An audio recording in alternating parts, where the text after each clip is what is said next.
Assalamualaikum warahmatullahi wabarakatuh.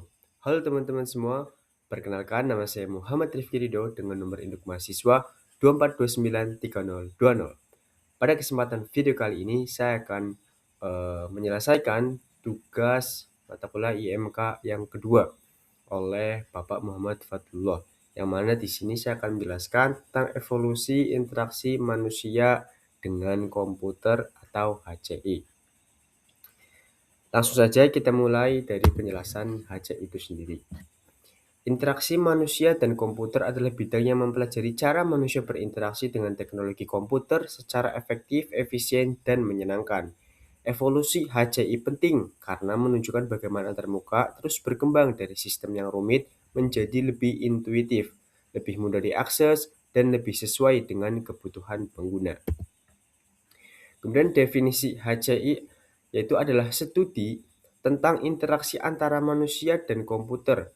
Bidang ini mencakup desain antarmuka, pengalaman pengguna, serta teknologi input dan output yang memungkinkan manusia berkomunikasi dengan komputer secara efektif. Nah, pada komputer generasi pertama yang disebut Punchker dan Command Line, yaitu pada tahun 1950 sampai 1970. Nah, komputer awal di era ini dijalankan menggunakan kartu punch untuk memasukkan data dan program, lalu dioperasikan melalui antarmuka baris perintah. Pengguna harus mengetik instruksi secara tepat dan hasilnya diproses secara bertahap oleh sistem mainframe. Nah, input utamanya adalah kartu punch untuk data dan programnya. Kemudian interaksinya menggunakan command line, bukan QI, belum mencapai QI, jadi masih command line. Nah, dipakai pada komputer mainframe berukuran besar. Jadi zaman dulu itu komputernya sangat besar dan waktu prosesnya lambat dan butuh ketelitian tinggi. Nah, keterbatasannya juga sulit digunakan, tidak interaktif, dan mahal. Kemudian masuk generasi kedua yaitu Graphical User Interface pada tahun 1980 sampai 1990. Nah, pada generasi ini, QI merevolusi komputasi dengan menghadirkan interaksi visual yang lebih mudah dipahami. Dengan mouse, jendela, ikon, dan menu, pengguna tidak lagi harus bergantung pada perintah teks yang rumit. Komputer menjadi lebih intuitif, cepat dipelajari, dan ramah bagi pengguna umum. Nah, apa saja yang update dari generasi kedua ini yaitu sudah ada mouse, yaitu penunjuk fisik, membuat navigasi dan memilih perintah jadi jauh lebih mudah.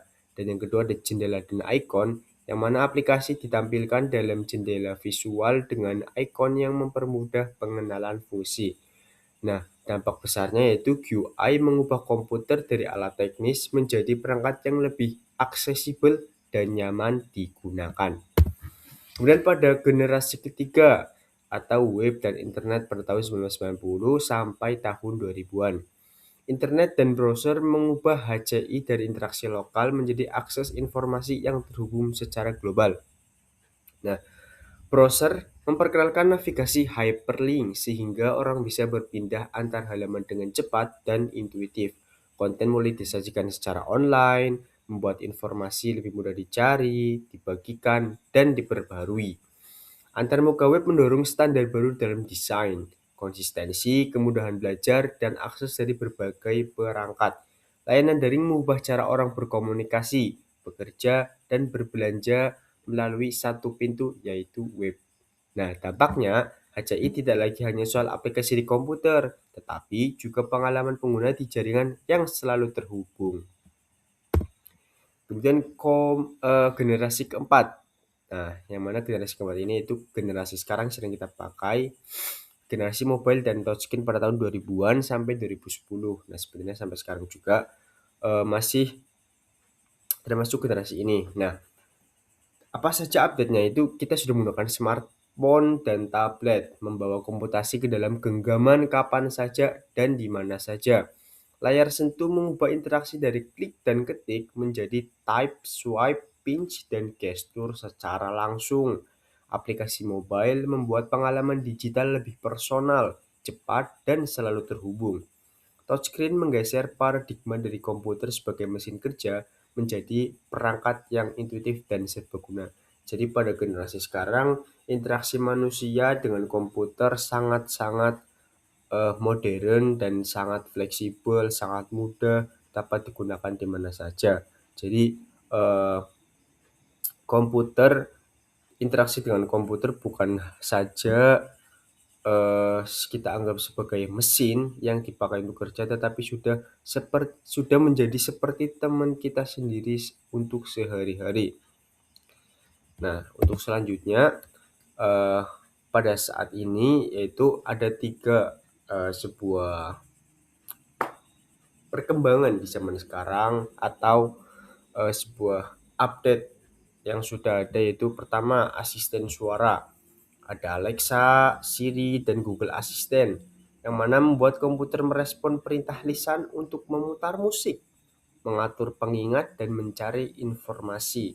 Jadi sensor ini sudah menggunakan voice yang mana kita bisa memerintahkan komputer kita untuk mencari sesuatu ataupun memutar musik juga bisa menggunakan voice kita seperti itu. Kemudian yang kedua ada interaksi multimodal. Suara dipadukan dengan sentuhan, layar, dan sensor sehingga pengguna bisa bicara, melihat, dan berinteraksi secara lebih natural. Kemudian ada AI terkini, itu generasi kelima, memanfaatkan AI untuk memahami konteks, belajar dari kebiasaan pengguna, dan membuka cara baru berinteraksi dengan komputer.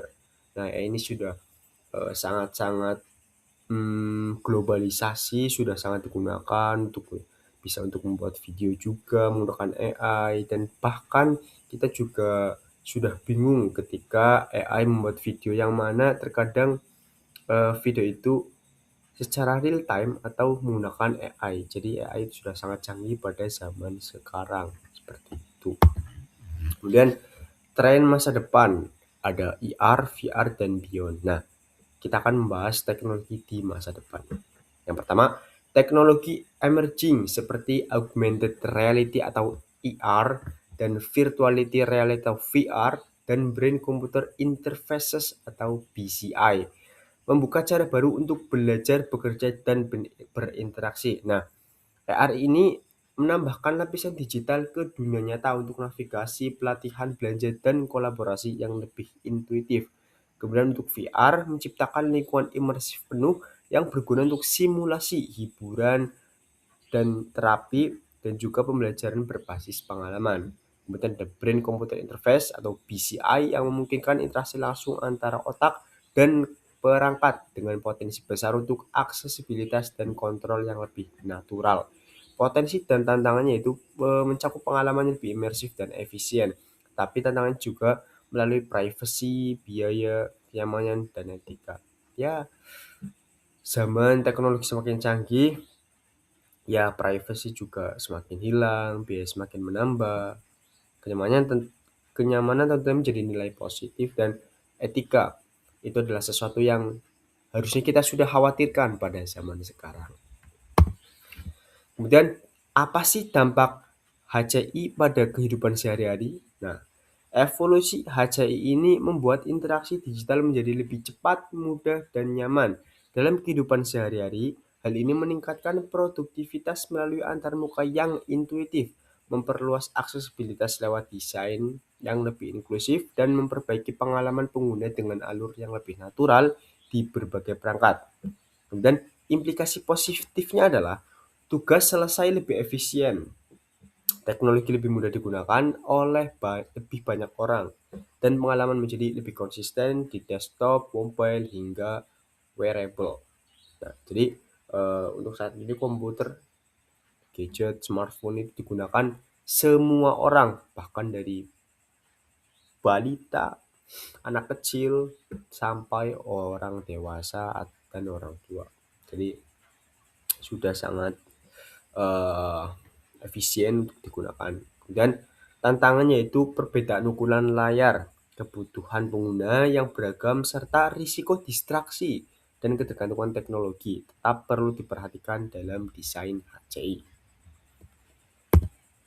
Nah, kesimpulan dari evolusi berkelanjutan ini adalah HCI terus berkembang seiring perubahan teknologi, kebutuhan pengguna, dan cara manusia berinteraksi dengan sistem digital. Memahami sejarah HCI membantu kita melihat pola perubahan, belajar dari pendekatan sebelumnya, dan merancang masa depan yang lebih baik. Nah, dengan mempelajari perjalanan HCI dari masa ke masa, kita dapat menciptakan pengalaman yang lebih inklusif, efisien, dan bermakna untuk generasi berikutnya. Itulah penjelasan atau pemaparan yang telah saya sampaikan mengenai evolusi interaksi manusia dengan komputer. Mungkin cukup untuk sekian saja, kurang lebihnya mohon maaf. Wassalamualaikum warahmatullahi wabarakatuh. Bye bye.